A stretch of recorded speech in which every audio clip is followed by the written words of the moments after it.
Hello guys, what is up? You're again with me, Mehmet Kara, and today I'm going to make my August review. I'm sorry that I'm doing it 3 days before the end of the month, but I have a solid reason for that. I'm getting married tomorrow. So today is my last day to think about it. It's like before the election day, Joe Biden or Donald Trump. I'm kidding, of course I have done my decision many months ago. But now let's get to my portfolio review for August.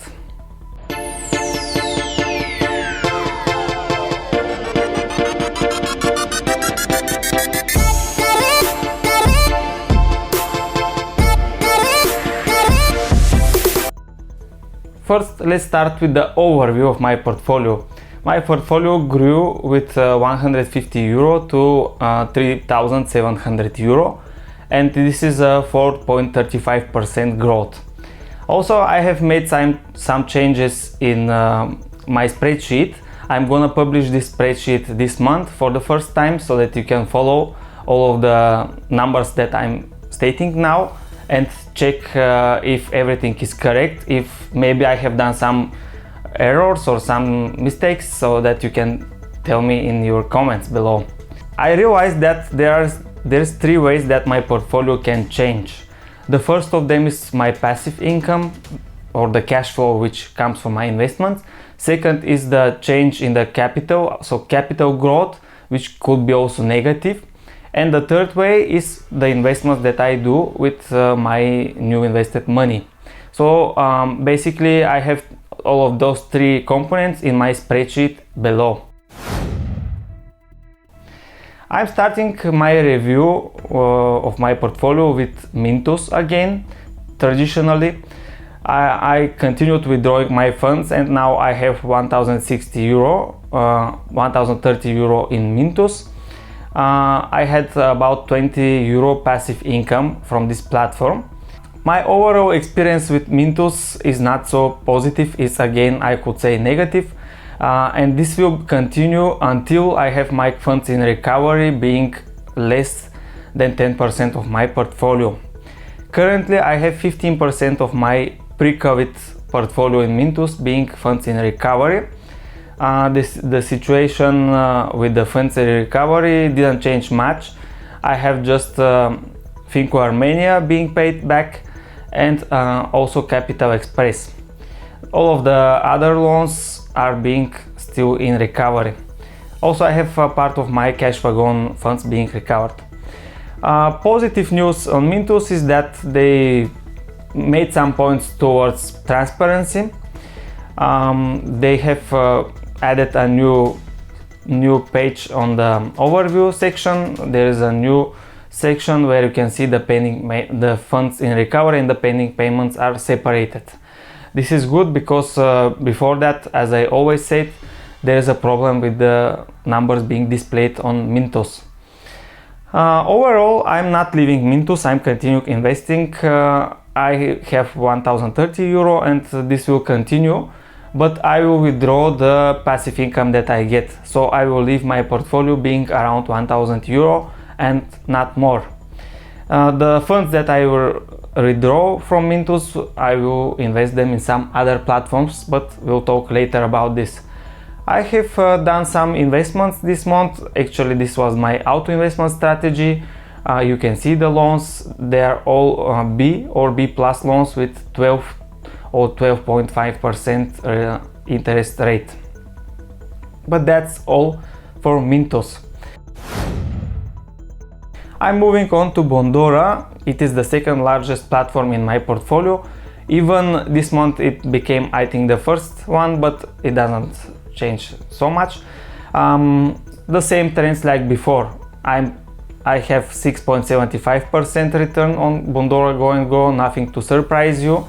And also on Portfolio Pro, I had about 40% return on investment. All of the funds from Portfolio Pro with my passive income were reinvested to Bondora Go and Grow. So I didn't withdraw anything out of the platform, just I moved some funds from Portfolio Pro to Go and Grow. Again, there are several reasons for that, but you can check my latest portfolio updates for more details. The next platform in my portfolio is the Peerberry platform. I didn't change anything there, I just left the funds which were invested in July. Well, the return on investment is a bit under my expectations. It's around 8%, with my investments being for 9 or 10% loans. But that's all for Peerberry so far. I'm satisfied with my new platform Yuvo. I started there just end of last month with 100 euro, and now I have 171 euro. I did some due diligence. Of course, I did it even before investing on the platform, but I didn't mention it in my last review. I'm investing only in MFG loans. So this is the MFG group. You can check more about this group. I will leave a link in the description below. So because on Yuvo there were also some loan originators with problems, so that's why I think MFG group is the most stable platform, most stable loan originator on this platform. Maybe I will increase my Yuvo position in the next months. We will see. I'm moving on to Reinvest24. I received my rental income from the high yielding office space on Rocca al Mare. Again, it was 66 cents for 107 shares. It's disappointing a bit. I didn't receive anything from my development loan project where I invested in July, and the first payment of this loan repayment was expected to happen in August. But we are at the August 28th, so maybe this will come in the next days. If it happens, I will leave a comment below. That's all for Reinvest24. I didn't change my positions there as well. Now I'm moving on to the next assets that I have, because I'm invested not only in P2P lending platforms. My next position is the US stock market, and as you know, I am a fan of the dividend stocks. But the best performing stock of my portfolio is of course the Tesla stock. You know about the Tesla stock split, everyone is talking about. They had a tremendous increase in their value, and this changed my portfolio's value, so I have a significant capital growth. US stocks are just 9% of my portfolio, and this month I added one IBM share. IBM is a dividend share, I could say. For the next month I'm planning again to purchase one share, and my dilemma is between Procter & Gamble and Apple. Apple is another growth stock, not much dividend paying stock, but with expected future growth. So this will be my dilemma in the next month. What we will see with my next portfolio update, what have I decided. I didn't have any dividend payments this month, unlike the last one, but like I said, capital growth was solid. The next position in my portfolio is Bitcoin. I doubled my position, but it was a very small one, so Bitcoin is again 1% from my portfolio.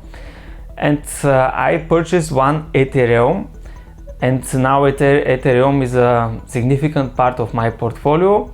The cryptocurrencies are the only positions that are down in my portfolio, because they are currently a little bit cheaper than I purchased them, but these are long-term positions for me, so we will see what happens in the next months.